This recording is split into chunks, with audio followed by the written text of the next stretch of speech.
This is a perplexing phrase, and most would associate carelessness with recklessness rather than something divine.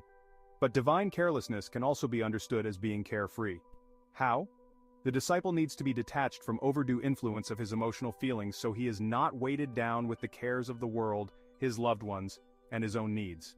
If he is able to detach himself from these emotional cares, he can be careless in that he is free from cares that hinder his progress.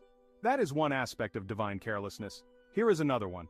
The disciple must sometimes act in a way that the majority will see as careless. The disciple will at times find himself at a crossroads, and if he takes the path least traveled by, he will forge along a path of peril, but if successful will end up reaping the greater reward.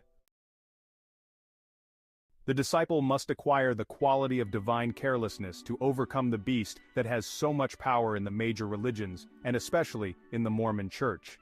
We will find a few individuals who have discovered divine carelessness in all authoritative churches and systems, but let us look at it from the Mormon perspective since the authoritative hold there is so intense. When the standard Mormon gets a little curious and begins to give some clues that he is unorthodox in his thinking, other members will often make statements to him like the following: "You are entering into dangerous territory, brother. Just follow the prophet and forget about these other thoughts. Just follow the prophet and you will be safe. He will never lead you astray."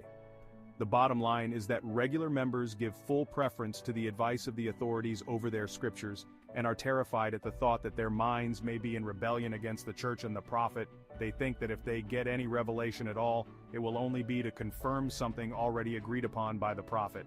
If they get anything at odds with the church, then it probably came from the devil. Most who are excommunicated from the Mormon Church have tried to keep their thoughts secret and were just caught and forced out. Only a few take a risk that is almost sure to get them in trouble. These are divinely careless and will obtain the greatest spiritual reward, for they acted on true courage. Perhaps the highest aspect of divine carelessness is getting together the courage to move forward and be true to yourself, even if the whole world tells you that you are offending God and may descend to the deepest hell for so doing. When soul contact is established, the seeker realizes God is indeed in him, and this inner source is reliable. Because we came from God, we recognize the signature of God within when it touches us. There is no doubt. The danger for the seeker is found in speaking against the God within, after this presence is felt, tasted, and known. Why would a person do that? The reason is the inner voice will often be at odds with the carnal man who wants to follow low desire. Selfish desire must be overcome before the seeker can safely follow the inner voice. If the voice of the soul is first ignored, then denied again and again, the person builds up a wall between himself and the soul, creating a mental construct that exists apart from the soul and mentally incarnates into it. When this is complete, soul contact is then impossible for this person.